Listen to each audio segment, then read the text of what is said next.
on X ngira ngo n'uyu munsi mu gitondo reka I turebe had something kuko hari ikintu abantu bagomba kumenya. Rwanda Premier League sibyo ni urwego rushyirwaho sibyo n'umwanzuro w'inteko rusange ya Ferwafa, rukaba rwarahawe some rights, uburenganzira bumwe bwo gutegura amarushanwa sibyo, turumvikana. Y'icyiciro cya mbere ni nayo mandate yayo ya mbere mu rwego rwo kuba commercialization of that. Cya kabiri, Rwanda Premier League ubwayo ntabwo icyemezo cyayo ari ihame ntakuka, kuko niyo mpamvu hari inzego uko zigenda zubakitse. hari urwego hari urwego nkemurampaka cyangwa se urwego rw'ubujurire. Urwo ni urwego rwigenga sibyo muri Ferwafa. Icyemezo cyarwo kirigenga. Hakaba komisiyo zitandukanye, hari komisiyo ishinzwe competition ikuriwe na Desire, hakaba komisiyo y'ubutabera ikuriwe na mama Gasarabwe ndumva niba ntibeshye. Hakaba komisiyo, nabonye harimo n'indi komisiyo, hakaba komisiyo y'ubujurire.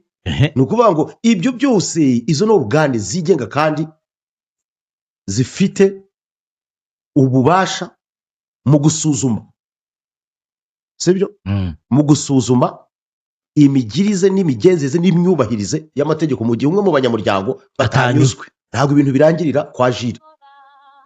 Ndiyo mpamvu kubwira nti buriya gutangaza kure ari nkanjye ntabwo ari kure natangaza. Ariko please ntabwo uriwe. Nabivuze ko ntari, ariko ndi ntabwo ari kure yanjye natangaza. Kuko ejo cyangwa ejo bundi hari igihe watangaza ibinyuranye n'ibyo watangaza. Ariko biri we kugeza no munsi we ni stand ye, kandi biriya ndumva kuri njyewe nta n'ikibazo kirimo. Nta kibazo kirimo. Kandi cya kabiri biriya byatangajwe rwose, kandi twanatanze na mbere amakorespondance. Ntabwo turi hano kugira ngo tujye kuyarebamo, nta n'umwanya wo kwisobanura wabyo, ariko ni na byiza ko tubwira n'abantu ngo babyumve muri make. Buri akantu nkuramo ni nako ndi kubona hari, kuko nawe yavuze ko communication yakozwe kandi mbere y'igihe. Wavuze ngo ni mbere noneho y'igihe cyagera. Iyo communication rero wavuga ni kwisharinga abantu nibyo byiza. Ariko ufite ikibazo, hari icyo mvuga ngiki ndashaka ndavuga ni good morning to you all sibyo, mwaramutse mwese. There are statements saturating that. Hari biri kuzenguruka hirya no hino. The league, ubwo ndavuga Rwanda Premier League, has officially communicated to Gasogi United Football Club ko Rwanda Premier League yamenyesheje Gasogi United icyemezo. Could the league please, could the league please share the official letter that was sent to Gasogi United? Yashyira habona icyo cyemezo yamenyesheje Gasogi nicyo ikabishyira habona. I believe many of us are eager to understand the situation and would appreciate transparency on this matter. Icyo cyemezo kigihaza ngo nzi ko bose biteguye kumva neza icyo cyemezo kandi kikabashimisha kuko nje nako nta n'impaka zakabaye nazo. Icyo gihe Gasogi bayihane kuko yamenyeshejwe ku gihe, nta nubwo bifite ground zo kujya guteza urusaku. Kuko buriya karangwa siyo yanabyivuye ati twarayimenyesheje, buriya gifite icyo kintu aragishyira akaboko. Icyo nicyo dushaka yakizana gihaba ati ngiki. Reka mbabwire banyamakuru, ngira ngo uko biri kose iyi ni situation ireba general public. Bwana Karangwa Jire, wabyivugiye, fata icyo cyemezo wandikiye Gasogi ukishyira habona, uyishyire ahabona, uvuga uti Bwana Gasogi ngiki. Ariko none reka ntange n'umucyo kuko nabo bagiye babivugaho ku kintu kimwe. Njya kumva ibi bintu bayida biteye n'agahinda. Reka nkubwire pe, sindi bijye mu bintu byinshi. Nari maze icyumweru bizi ko nari ndwaye. Yego ngenda mbabizi. Hanyuma umuntu umwe by the way, nta nubwo njya kubona mbona message ya team manager wa Gasogi. Amaze kubona uze kureba, sinzi niba Bwana Lewis yaza kureba, amaze kubona kumbuka nkoranyambaga, ndumva ari Rigani Rugaju warimo wamamaza make avuga ko bari burare muri stade. Yego. Ibyo afite mugenzi w'ubase n'umubaza. Ndashaka kugira ngo dushyireho umucyo kuri ibi bintu. Tureke no gufata ibyo Rwanda Premier League yakoze mu kwandika muri institution yakoze amakosa nanjye ariko nabikora mu rwego rwo kwikuvura no gushaka kuvanaho biriya. Yes, abudo navuga nisakiriza ibyari ikindi. Ubundi yasigaye dutegereza. Ikindi ndashaka abantu bumve. Banatege n'amatwi. Kuko this is something kuko nitutabyivugira, if you cannot tell our story, others will try to. Nukuvuga tutabyivugiye abandi babivuga uko babyumva uko babishaka. Dufite n'amahirwe we have. Dufite platform twabivugiraho kandi ntekereza ko ibi ngibi bakoze umupira w'amaguru ni benshi. Nakiriye amatelefone kugeza hafi saa 9 za mu gitondo.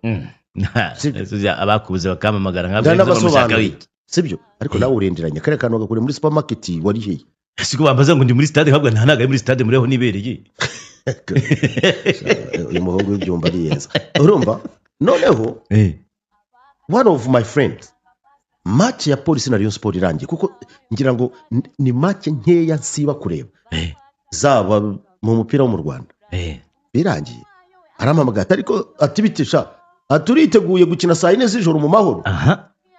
Ndabaza nande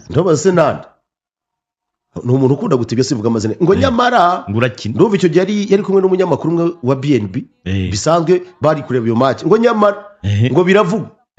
Okay, I kept quiet. Mbona kuri social media abantu barimo barasharinga turiya tuntu. Ibyo bintu byose biraba. Nta muntu nta communicator officiel, by the way mind you ndashaka mbe kubwira. Noneho tujye muri working structure isanzwe. Ubundi iyo hari impinduka cyangwa gahunda bigenda bite. Don't lie, genda buhoro tuganire. Noneho ibyo ngibyo birabaye. Ari jire ari abandi bose muri Rwanda Premier League. Ngira ngo nabantu nk'umuntu w'umupira nk'abantu bakora umunsi ku munsi akazi k'umupira w'amaguru. Hari uburyo bumwe dukominika n'ubundi duhuriraho. Sibyo? Nta muntu n'umwe uragira ikintu ambwira. Kwira yidi. Kuwa gatanu. Nibwo Timani Gihambaje atariko se ibi bintu urabizi president nisibiki ati ma guidance kugira ngo tumenye uburyo turi bubyitwaremo muri logistique. Tawaziti kuko nabikwereka. Ndamubwira rero nti itonde kuko ngewe ntacyo mbiziho. Wamubaza rwose ntacyo mbiziho. Nyuma abantu bavuye gusarira yidi I myself God is my witness. Fata telefone nta Rwanda Premier League nta muntu numwe nta communique usibye kubona gusa imbuga nkoranyambaga z'abashyushya rugamba n'aba-influencers kandi we nakazi kawo bari gwenderwa. Okay, that is okay. Mfata telefone mpamagara Abdara president wa Rayon Sport namubaza Abdara mbere ifura I quote sibyo niba mbeshye ahamagare hano anyomoza cyangwa abwire I quote. Abdara ambwira ati rero iki ni icyifuzo cya Al Hilal.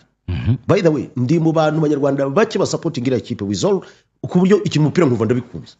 Nubwo I commiserate with them kwa barayibavuyemo ni igihombo ko nyine nuko byagiye. That is football. Niko football game ko na pyramide yavuye. Ibi rero ndashaka abantu bumve na mbere yuko ufatwa na emotion ukandika ibintu ugakora ibiki please. Kandi asaba n'abayobozi ba Rwanda Premier League kuba cool headed batuze bareke amategeko agomba gukora. Icyakurikiye Abdara ambwira ati rero ndabase Abdara seriously bimeze bite nawe ibi bintu bimeze bite. Ambwira ati rero twebwe Al Hilal yaduhe proposal nk'ikipe rwose ikina mu Rwanda Premier League ikine n'abafana ku rugamba iriho rwo kugira ngo isezerere Berkane. Badusaba yuko niturangiza match bohereza amabise akajyana abafana kuri stade. Sibyo atari ko tubona logistique yagora. Ndimo ndavuga exactly what transpired hagati yanjye na Mr. Abdara. Okay, ati tubabwira yuko ahubwo twakinira kuri stade Amahoro bagatekinga tukababwira amafaranga twari kwinjira kuri match yacu namwe bakaduha amafaranga. Ndavuga that is okay. Sibyo bajya no mu mubare w'amafaranga sindi buyavuge ibyo byo namabanga sindi bujye muri ibyo ngibyo. Hari abayazi yagiye hanze. Okay, niba yagiye hanze ubwo nta kibazo barayamenye ariko sinjye ubibabwiye. Okay, hanyuma tubona ko tubasaba ko ndavuga se birashoboka ko twakina mu masaha twari gukiniramo saa 9 batariko itegeko rya CAF ribuza yuko stade iri bukinirwe umukino wa CAF ikoreshwa mbere y'uwo mukino amasaha 22 mbere y'umukino nta kintu kigomba kuhakorerwa. Ati ibyo ntibyashoboka kuko ari make ya qualification ya kimwe cya kane hashobora kubamo na prolongation. Bavuga bati ubwo make igishoboka tubaze n'ibi bya prolongation n'ibindi habamo gutera ama penalty make yaba saa 4 z'ijoro. Cya saa 4 ko kuri twebwe hari ibintu muri logistique biri butugore. Ndashaka kubyumva neza. Nabwo rero icya mbere iyo turi muri hoteli kuko ikipe ya Gasogi babireba ikipe uwari we wese mwabaza abantu bose baciye muri Gasogi wabaza Kirasa wabaza Shabani n'ufite umushite w'umukinyagana mubaze n'ufite umushite w'umukinyamubaze ikipe ya Gasogi iba muri lokale kandi yihagazeho ntago turaza abantu mu marogi sinyasuzuguye ariko hari standards zacu tubaho nka Gasogi. Nabwo rero iyo tugiye muri hoteli yacu tuvamo saa 6 n'igice kuri match yagenwe iyo match kuri karandiriye iri bube saa 9 ubwo ari uburyo tubigena. Saa 6 nibwo dufata amafunguro saa 5 nibwo dufata amafunguro urumva ubwo mu gitondo baba bafashe breakfast n'ibindi. Nabwo rero iyi match iri bube saa 4 mu byo twebwe muri budgeting yacu tugomba kuva muri hoteli saa ibi ni ngewe hagati ya perezida w'amakipe ari nge wamuhamagaye ko biri budusabe yuko abakinnyi byibuze bava kuri hoteli saa 1 z'ijoro amasaha yiyongera.